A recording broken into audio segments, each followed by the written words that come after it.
এই গাছটা শুধু একটা তাল গাছ ছিল না, এটা ছিল একটা পাখির গ্রাম, যেখানে ছিল শত শত বাবুই পাখির ডিম, ছানা আর ঘরবসতি। কিন্তু এক বিকেলের ভেতর সবকিছু ধ্বংস করে দেওয়া হলো।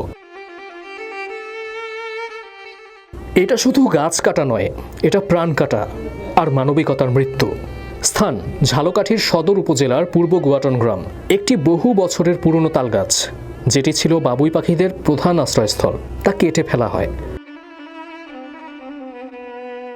মুহূর্তেই নিচে পড়ে যায় শত শত বাসা, ডিম আর ছানা। শিশু, যুবক, বৃদ্ধ সবার চোখে চলে আসে পানি। একটি গাছ যেটার প্রতিটি ডালে ছিল জীবন, তার নিমিষেই পরিণত হয় মৃত্যুপুরীতে।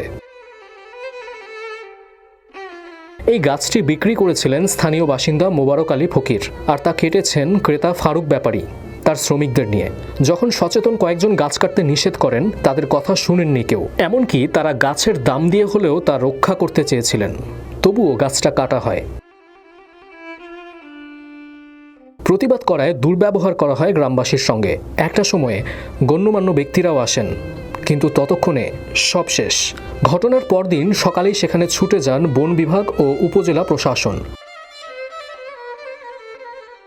তালগাছটি জব্দ করা হয়েছে। ঘটনার সাথে জড়িতদের বিরুদ্ধে পরিবেশ সংরক্ষণ আইন ও বন্যপ্রাণী সংরক্ষণ আইনে মামলা প্রক্রিয়াধীন। বাংলাদেশ পরিবেশ আইনবিদ সমিতি বলছে, এটি শুধু একটি গাছ কাটার ঘটনা নয়, এটি ফৌজদারি অপরাধ। বাবুই পাখি একটি পরিবেশ বান্ধব ও সংরক্ষিত প্রজাতি। তাদের আবাস ধ্বংস করাকে মানবতা বিরোধী অপরাধ বলছেন পরিবেশবাদীরা।